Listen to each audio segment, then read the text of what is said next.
J'ai dit amen, amen. Amen. Un disciple, c'est celui qui suit l'enseignement de Jésus. Premièrement. Deuxièmement, un disciple, c'est celui qui fait un effort pour mettre en pratique la parole de Dieu. Troisièmement, un disciple, c'est celui qui demeure dans l'amour de Dieu et qui le manifeste envers les frères et les sœurs. Disciples, ce sont ceux qui lui appartiennent et qui font sa volonté. Les gens qui appartiennent au Seigneur et qui font la volonté. Fais-moi la lecture s'il te plaît. Jean chapitre 8, versets 31 et 32. Je lis la parole du Seigneur. Amen.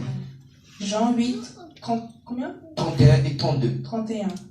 Et il lui dit aux Juifs qui avaient cru en lui, si vous demeurez dans ma parole, vous êtes vraiment mes disciples. Vous connaîtrez la vérité et la vérité vous affranchira. Amen, amen. Tu peux répondre s'il te plaît? Et Jean 8, 31. Et il dit aux Juifs qui avaient cru en lui, si vous demeurez dans ma parole, vous êtes vraiment mes disciples. Vous connaîtrez la vérité et la vérité vous affranchira. Amen. Amen. Ça, c'était le premier verset.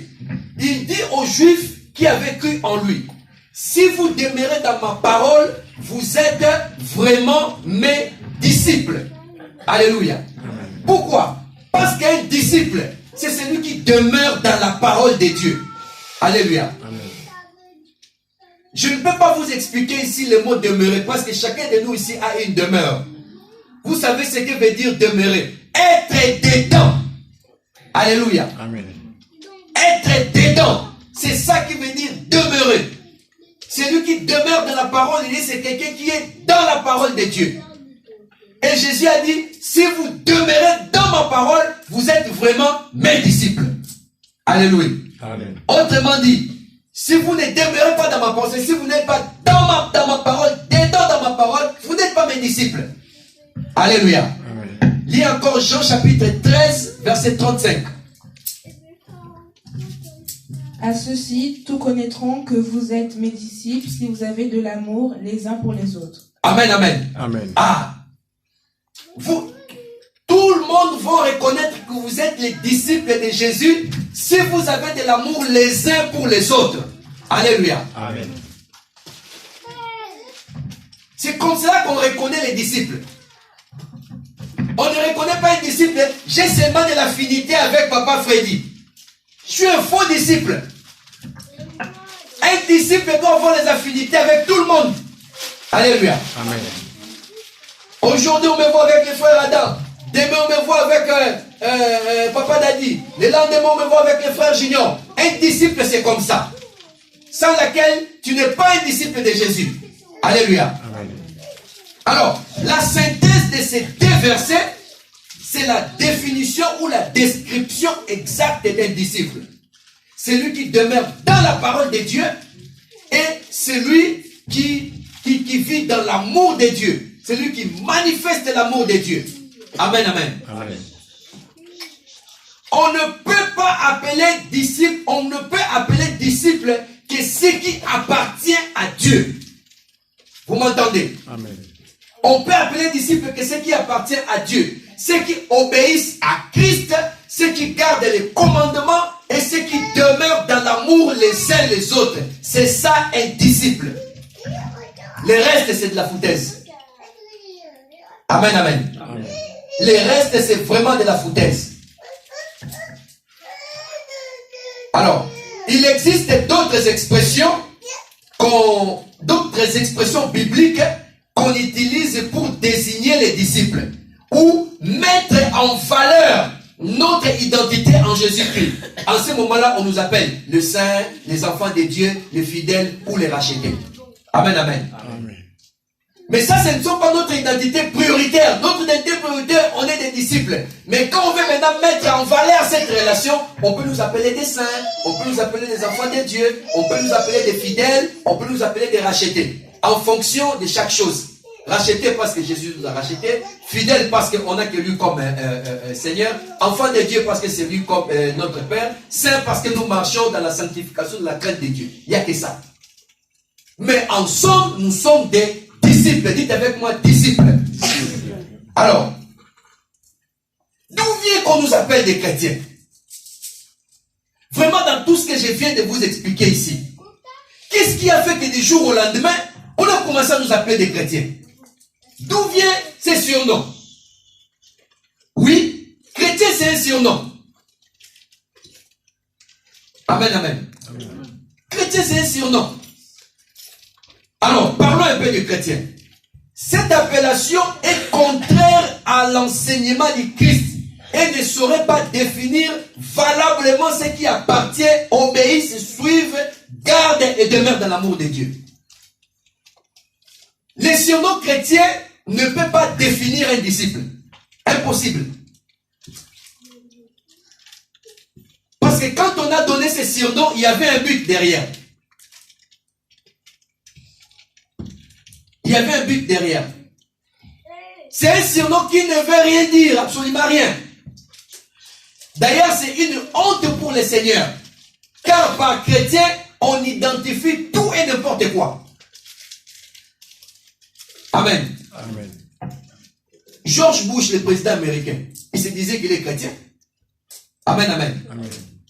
Bill Clinton a dit qu'il est chrétien. Obama, il a dit qu'il est chrétien. Mobutu, il se disait aussi qu'il est chrétien. Joseph Kabila, lui aussi il dit qu'il est chrétien. Le pape, il a dit aussi qu'il est chrétien. Marc Dutroux qui a fait des histoires aux enfants, au tribunal il a dit je suis chrétien. Alléluia. Même toi avec des choses que tu fais en cache-cache, tu dis aussi tu es chrétien. Donc quand vous comprenez cela, vous allez comprendre simplement que chrétien c'est ce qu'on appelle en français un fourre-tout. C'est-à-dire un sac poubelle où on vient tout mettre dedans. Tout le monde peut s'identifier chrétien. Même des voleurs ils s'identifient des chrétiens. Alléluia. Donc en gros, quand j'ai compris chrétien, j'ai dit voilà comment je vais définir chrétien. Chrétien c'est qui? Chrétien c'est quelqu'un qui a une Bible, qui a une église, qui a un pasteur, qui cotise pour les frais de l'église, mais qui fait des choses dans sa manière. Alléluia. Amen. Il est le chef de lui-même. Il n'est pas comme un disciple. Un disciple appartient à Dieu, obéit à Dieu, suit Dieu, garde les commandements et demeure dans l'amour. Amen, amen. Amen. C'est pourquoi vous verrez, il y a des adultères qui se disent qu'ils sont des chrétiens. Il y a des hommes qui battent leurs femmes, ils se disent qu'ils sont des chrétiens. Il y a des menteurs qui se disent qu'ils sont des chrétiens. Parce que chrétien, c'est un sac poubelle. Ces surnoms-là, c'est un sac poubelle. Tout le monde peut s'identifier dedans. Amen, amen. Aucun chrétien n'a accepté de mourir pour Jésus jusqu'à aujourd'hui. Aucun. Mais les disciples l'ont fait. Et ils continuent de le faire. Vous voyez les gens qu'on décapite en Afghanistan, en Irak et tout, ce n'est pas des chrétiens, c'est des disciples de Jésus-Christ. Un chrétien n'acceptera pas de mourir pour le Seigneur. Mais quand on est disciple, les terroristes prennent la ville. Ils disent, nous, on ne va pas abandonner. Parce qu'ils ont suivi Jésus. Ça, c'est des disciples. Ce n'est pas des chrétiens. Amen, amen. Les chrétiens aiment le confort. Protège sa vie. Fait tout lui seul. Il a juste une Bible et une église et un pasteur. Et il fait la prière, c'est tout. Le reste, suivre Dieu, tout ça, ce n'est pas son problème. Obéir à Dieu, ce n'est pas son problème. Témoigner Dieu là où l'église n'y est pas, là où les pasteurs, ça, ce n'est pas son problème, ça. Pourquoi? Parce que c'est un chrétien. Un disciple, partout où il est. La Bible dit, vous êtes les sels de la terre. Vous êtes les sels de la terre. Vous, les mamans, vous êtes là, vous faites la cuisine. Quand vous mettez du sel dans la nourriture, est-ce que c'est la nourriture qui prend le goût du sel ou c'est le sel qui prend le goût de la nourriture? Répondez-moi. Vous faites la cuisine, vous prenez du sel, vous mettez dans la casserole. Qu'est-ce qui prend le goût du sel? Bon, si nous sommes le sel de la terre, quand nous allons quelque part, dans une fête, la fête est comme la nourriture, nous entrons dans cette fête. Est-ce que c'est la fête qui prend notre goût ou c'est nous qui prenons le goût de la fête? Alléluia. Comment vous avez mis du sel dans la nourriture et le sel a pris le goût de la nourriture? Est-ce que tu peux expliquer ça? Donc voilà pourquoi même Dieu il tient la tête et se dit mais l'homme est compliqué. il est seul, mais quand il va quelque part, c'est lui qui prend les coups. On lui comprend son coup. Pourquoi? Parce que tu es chrétien. Amen, amen. Aucun chrétien ne vit pour le Seigneur, mais un disciple vit pour le Seigneur. Alléluia. Galates chapitre 2, verset 20. J'ai été crucifié avec Christ, et si je vis, ce n'est plus moi qui vis, c'est Christ qui vit en moi. Ça, c'est un disciple. J'ai été crucifié avec Christ. Ça dit que mon corps, je l'ai oublié, c'est fini. Moi, je me considère plus, je suis mort. Si je vis, ce n'est plus moi qui vis, c'est Christ qui vit en moi. Amen. Mais un chrétien ne vit pas comme ça. Un chrétien vit avec ses passions. Il vit avec ses sentiments. Il vient à l'église, il prie, il sort dehors, il peut draguer une fille, même s'il est marié. Alléluia. Pourquoi? Parce que tu es un chrétien. Amen, amen. Amen. Est-ce que je parle mal ou on peut continuer? On peut continuer. Aucun chrétien n'a crucifié sa chair, ses passions et ses désirs. Mais un disciple, oui. Galates chapitre 5, verset 20.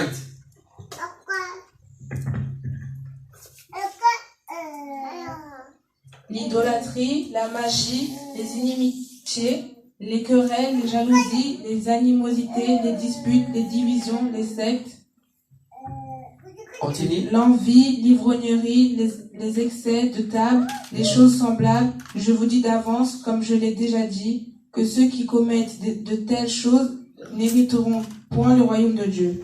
Amen, amen. Amen. Vous voyez, tout ça, ce sont les passions, les désirs de la chair.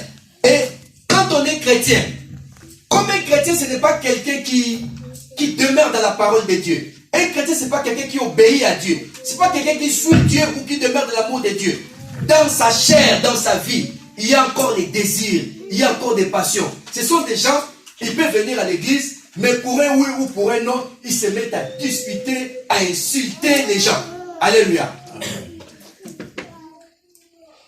Ce sont des gens que vous connaissez. Ah, mais lui il prie. Comment ça se fait? On l'a juste bousculé à l'arrêt des bus, mais il s'est mis à s'énerver comme ça. Oui, il prie, mais il est chrétien. Amen, amen. Il prie, mais il est chrétien.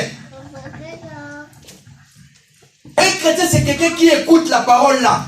Juste après le culte, il oublie tout ce qu'on a dit ici. Parce qu'il est chrétien.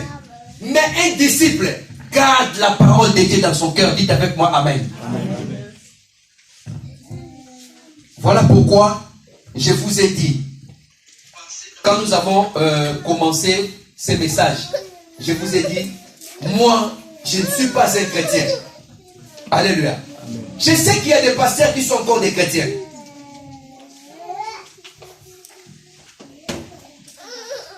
Je sais qu'il y a des pasteurs qui sont des chrétiens. Il y a des frères, il y a des sœurs qui sont des chrétiens. Mais je vous exhorte ce matin par l'amour de Dieu bien-aimé. Soyez des disciples. Alléluia. Amen. Ne soyez pas des chrétiens. Vous allez me dire, pasteur, chrétien c'est dans la Bible. Oui, chrétien c'est dans la Bible. C'est écrit même 3 fois le mot chrétien.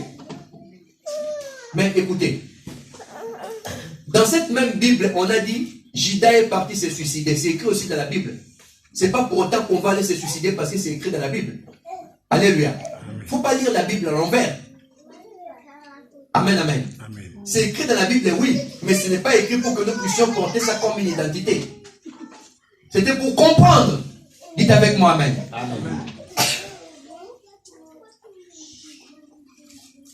On a parlé des chrétiens 3 fois dans la Bible.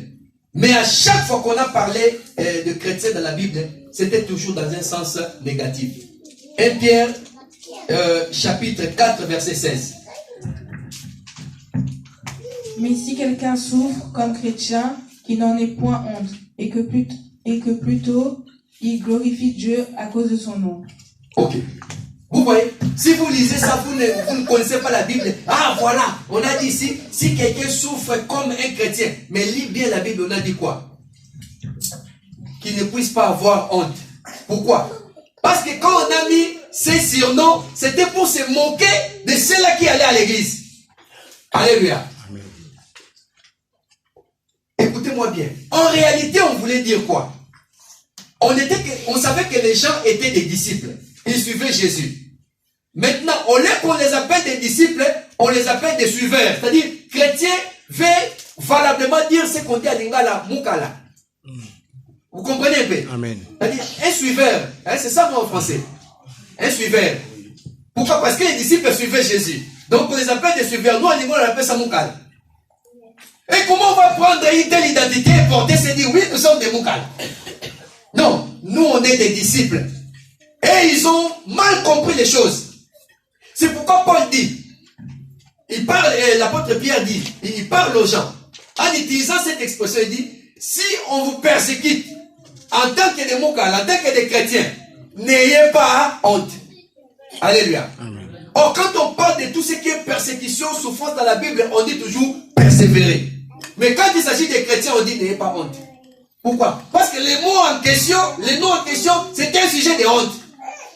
On ne te demande pas de persévérer, on dit seulement n'aie pas honte. Glorifie Dieu. C'est comme si on t'a insulté, dis Dieu merci. C'est ce qu'on veut dire ici. Lorsqu'on va vous insulter en tant que des chrétiens, dites seulement Dieu merci. Si on te dit tu es mon cala, dis Dieu merci. Vous comprenez ça? Amen. Un sujet de honte. Hey, moi je suis chrétien. Moi je suis chrétien. Amen, amen. Amen. C'est comme par exemple,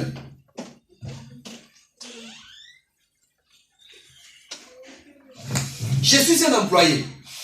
Je suis employé d'un employeur. Mais quelqu'un pour m'humilier peut m'appeler esclave de l'employeur. Alléluia. Ce n'est même pas un parallélisme qu'il fait. Il dit ça pour me humilier. Même si ça a l'air d'aller dans le même sens. Mais moi, je ne suis pas esclave de mon employeur. Je suis un employé. Lui, c'est un employeur. Je rends des services et il me paye. Ce qui est différent, c'est-à-dire c'est juste un jeu de mots. Ce qui est différent d'un esclave. Un esclave n'a aucun droit. Donc quand vous creusez un peu dans ces mots-là, vous trouvez il y a beaucoup d'humiliation dans les mots chrétiens. Amen, amen.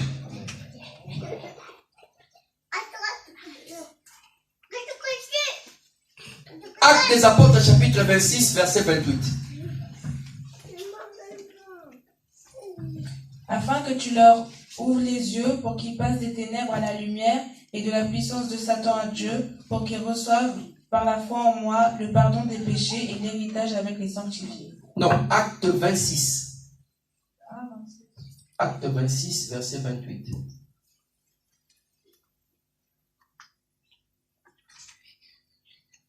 Et Agrippa dit à Paul, tu vas bientôt me persuader de devenir chrétien. Ah, ça c'est encore un exemple frappant. Ils ont arrêté Paul. Ils l'ont jugé.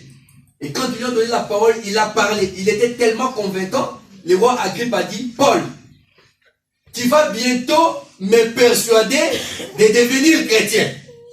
Alléluia. Amen. Tu vas bientôt me persuader de devenir chrétien. Il ne disait pas parce qu'il voulait devenir. Il a utilisé le mot chrétien par moquerie. Alléluia. C'est-à-dire, vos gens là, des sectes, des petites groupuscules, tu veux maintenant me convaincre à devenir comme ça. Voilà pourquoi quand Paul lui a répondu, Paul n'a pas utilisé le mot chrétien. Écoute, continue la lecture. Continue la lecture. Paul répondit, que ce soit bientôt ou que ce soit tard, plaise à Dieu que non seulement toi, mais encore tous ceux qui m'écoutent aujourd'hui, vous deveniez tels que je suis, à l'exception de ces liens. Amen, amen. Qu'est-ce que Paul lui dit? Il lui dit, non seulement toi, mais tous ceux qui m'écoutent ici, je souhaite que vous puissiez devenir comme moi. Vous vous souviendrez, Paul a dit, soyez mes imitateurs comme moi je suis imitateur de Christ. Alléluia. Donc, il ne dit pas oui, devenez chrétien, il dit, devenez comme moi. C'est-à-dire, devenez imitateur de Jésus-Christ. Imitez-moi. Parce que moi, je suis imitateur de Jésus. Alléluia. C'est ce que l'apôtre Paul lui a dit. À l'exception de ces liens, parce qu'il avait des chaînes. Il devenait comme moi, mais ne soyez pas liés comme moi. Une réponse sanglante qui vient mettre en mal l'appellation chrétien. Il ne l'a même pas cité.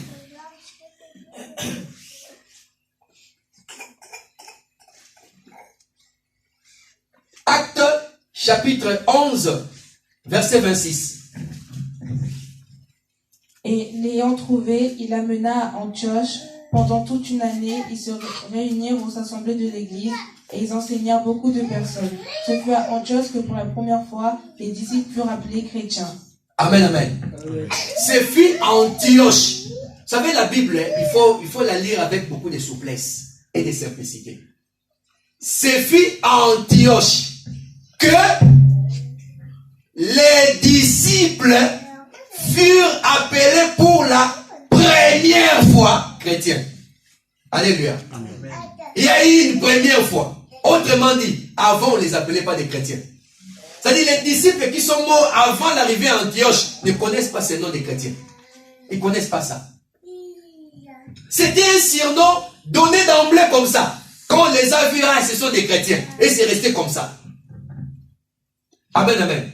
Sans fondement, sans racine biblique, sans explication, rien du tout. Dès qu'on voit les gens, on se dit, ah, par exemple, vous venez ici, prier chez le pasteur Max, quelqu'un vous voit, c'est des marxistes. Ah, vous devenez des marxistes. Alléluia. Et ça reste comme ça. Vous voyez? Pourquoi? Parce que d'un côté, on peut les comprendre. À l'époque, le christianisme, ce n'était pas avec l'ampleur que nous avons aujourd'hui. À l'époque, il y avait déjà des grandes religions bien assises qui existaient. Le christianisme, c'était comme une secte. Alléluia. Donc, pour s'imposer, il fallait être disciple. Mais pour être minimisé, on devait t'appeler chrétien. Donc, c'était facile de vous bombarder des surnoms comme ça. Et ici, on risque de croire que c'était une désignation des enfants de Dieu entre eux. Fausse interprétation, car aucun disciple ne se faisait appeler chrétien. Aucun. Aucun disciple. D'ailleurs, le verset dit clairement que ce fut la première fois que les disciples furent appelés chrétiens. Pour la première fois. C'est étonnant quand même. Amen, amen. C'est étonnant quand même. Alors, cela sous-entend qu'on les appelait disciples. Voilà pourquoi ils ont mis pour la première fois. Pour la première fois. C'était un surnom pour tourner les disciples en ridicule. Pour désigner des gens qui sont sectaires ou bannis de la société. Amen, amen. Aujourd'hui, on vous fait croire, oui, chrétiens, c'est des petits Christ. Oh, bien aimé, il n'y a pas de petits Christ. Il n'y a qu'un seul Christ. Le reste, c'est des disciples. Il n'y a que Christ et les antichrists, c'est tout. En face de Christ, il y a les antichrists, c'est tout. Le reste, c'est des disciples. Il n'y a pas de petits Christ. Et cette interprétation des petits Christ est venue simplement parce que déjà comme nous, on a imposé la vérité, la lumière de la parole de Dieu pour dire que c'est faux cette appellation. Alors, ils ont fui, l'appellation chrétien commence à dire non, non, non, chrétien ça veut dire petit Christ. C'est écrit où le petit Christ? Amen, amen. Amen. C'est écrit où le petit Christ? Nous sommes des disciples. Vous savez, tout le monde peut se faire appeler chrétien. Tout le monde. Je vous ai dit ici, Joseph Kabila, il s'est dit il est chrétien. Marc Ditou, il a dit il est chrétien au tribunal, sans rire. Je suis chrétien, vous savez, je prie, j'ai fait la communion, blablabla, tout ça. Il dit il est chrétien. Amen, amen. Et il a raison, c'est des chrétiens. C'est des chrétiens. Mais quand vous dites que vous êtes disciples, ceux qui vous écoutent se mettent en position d'attente pour voir en vous l'obéissance. Alléluia. Si vous dites que vous êtes chrétien, les gens n'attendent rien de vous. Ils se disent tout de suite, bon, il va à l'église, il est un pasteur, il a une Bible, il prie. Mais quand vous dites que vous êtes disciple, les gens vont ouvrir les yeux sur votre vie. Ils vont commencer maintenant à vous contrôler. Parce que les gens, même s'ils ne prient pas, ils savent qu'un disciple, c'est quelqu'un qui suit, c'est quelqu'un qui garde les commandements, c'est quelqu'un qui vit dans la parole de Dieu. Et ça, vous en trouvez moins dans nos églises aujourd'hui. Amen, amen. Est-ce qu'on peut acclamer les seigneurs?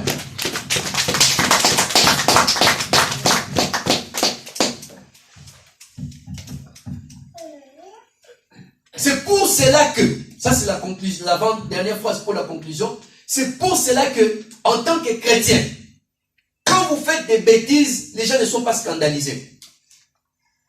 Ils ne sont pas scandalisés. Comment que toi tu viens à l'église, tu pries, tu vas quelque part, tu mens, tout le monde trouve ça normal. Toi-même tu ne te poses pas des questions. Ces gens savent que moi j'ai pris. Je vais quelque part, j'ai menti. Et les gens continuent de me trouver normal, ils me font même confiance. Parce que dans leur tête, ils savent que tu es faux. Chrétien, c'est faux. Amen. Mais quand vous êtes un disciple, si vous mentez, les gens sont scandalisés.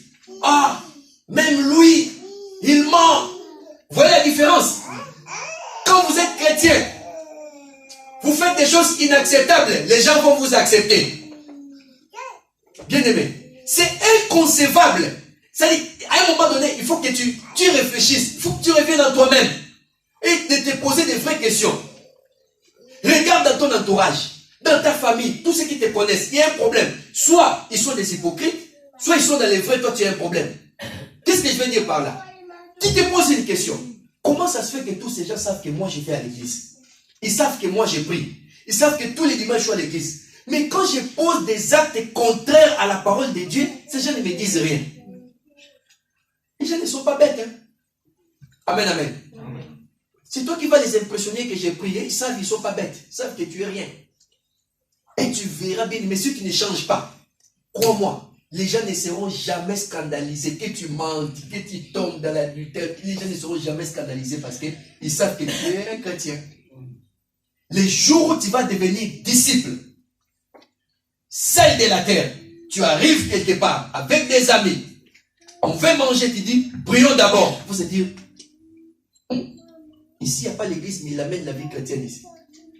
Donc en ce moment-là, quand vous allez prier, les gens vont commencer maintenant à veiller sur toi. Quand tu vas faire quelque chose, ils te disent, oh, mais toi tu pries, non? Toi tu es un enfant de Dieu. Toi tu es un disciple. Là tu n'es plus chrétien. Avant tu étais chrétien. Mais là tu ne l'es plus. Amen, amen. Luc chapitre 6, verset 40. Le disciple n'est pas plus que le maître, mais tout disciple accompli sera comme son maître. Tout disciple accompli sera comme son maître. Voyez? Donc nous ne sommes pas des petits chrétiens, des petits Christ. Le disciple n'est pas comme son maître, mais tout disciple accompli sera comme son maître. Amen, amen. Amen. Luc 14, 26. Si quelqu'un vient à moi, et s'il ne hait pas son père, sa mère, sa femme, ses enfants, ses frères et ses sœurs, et même sa propre vie, il ne peut être mon disciple. Vous avez entendu ça? Bon, le verbe haïr, mettez verbe préféré. C'est-à-dire, si vous ne préférez pas le Seigneur, à la place de votre femme, de votre mari, de vos enfants, de vos affaires, de vos biens et tout, il a dit, tu ne peux pas être mon disciple. Alléluia. Amen. Et croyez-moi bien aimé, le Seigneur ne viendra pas t'obliger et le Seigneur dans son coin aussi ne changera pas la parole de Dieu à cause de toi. Alléluia. Amen. Pourquoi? Parce que Dieu, c'est d'abord lui. Parce qu'il nous a créés pour lui. Amen, amen. Luc 14, 27.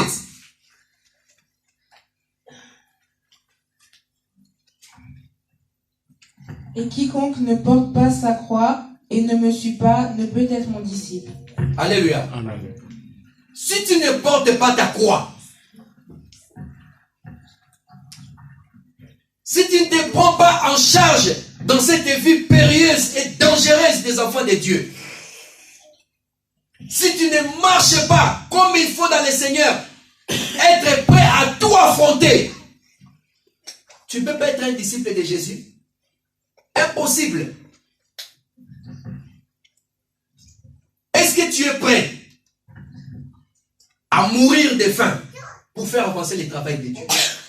Est-ce que tu es prêt à avoir des arriérés de loyers pour faire avancer l'œuvre de Dieu? Est-ce que tu es prêt? Comme j'avais suivi les témoignages d'un homme de Dieu, il devait prêcher le soir et son fils était malade à l'hôpital. Mais il a dit, je veux d'abord m'occuper des affaires du Seigneur.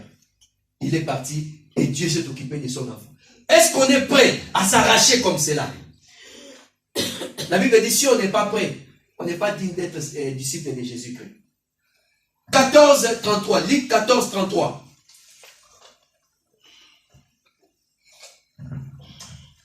Ainsi donc, quiconque d'entre vous ne renonce pas à tout ce qu'il possède ne peut être mon disciple. Quiconque d'entre vous ne renonce pas à ce qu'il possède ne peut être mon disciple. Ici, la Bible ne dit pas ouvrez les fenêtres, prenez les canapés, les télés, jetez comme ça vous devenez des disciples. Alléluia. Ça ne veut pas dire ça. C'est-à-dire que tout ce que nous avons, vous savez, tout ce que nous avons sont liés à notre cœur. On est attaché à cela. La première des choses que le Seigneur veut, qu'on puisse d'abord s'en détacher. Pourquoi? Parce que Dieu ne partage pas sa gloire avec n'importe qui. Avec qui que ce soit, je vais dire. Amen, amen. Amen. Bien-aimé, oh, je connais beaucoup de chrétiens. Il y a trop de chrétiens dans l'église. Mais les disciples, vous les comptez au bout du doigt comme ça. Il n'y en a pas assez. La majorité de ceux-là qui remplissent des églises iront en enfer. Pourquoi? Parce que ce sont des chrétiens. Ce ne sont pas les disciples de Jésus-Christ. Voilà pourquoi même le Seigneur, avant de partir, il dit quoi? Allez par tout le monde, faites des disciples.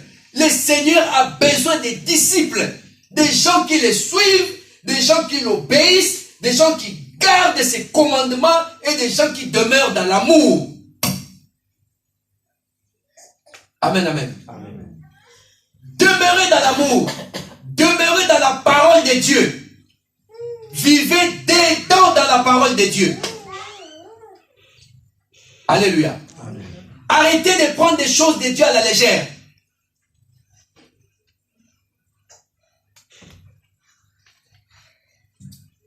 Amen, amen. Amen. Révolutionnez-vous.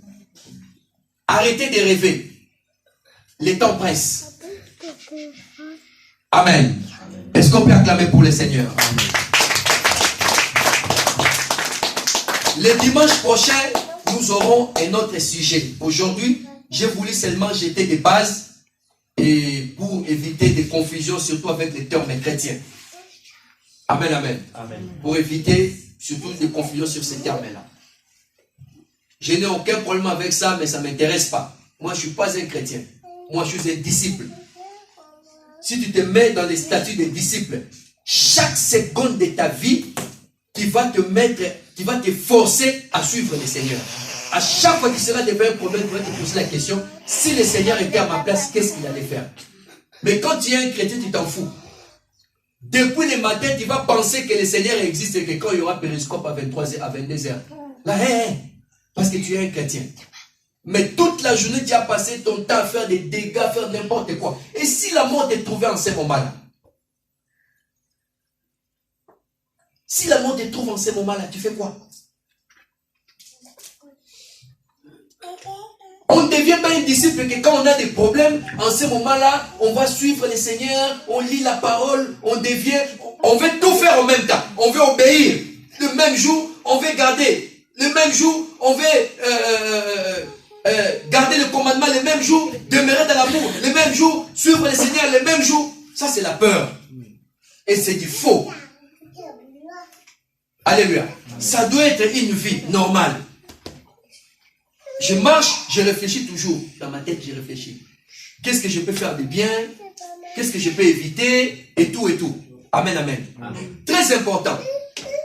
Ne devenez pas des chrétiens face aux problèmes. Voyez, même moi, l'expression chrétienne ne me quitte toujours pas. Parce que ça bousille notre esprit. Je vous l'ai dit, ne devenez pas des disciples face aux problèmes. Parce qu'on est des chrétiens. Tout le temps, on est des chrétiens. Arrêtez d'être chrétiens. Devenons maintenant des disciples. Alléluia. Amen. Je peux vous dire une chose. Vous voyez tel qu'on est là. On n'a pas besoin d'être 100. On n'a pas besoin d'être 200. Alléluia. Suivez-moi très bien. Tel qu'on est seulement là avec ces petits nombres.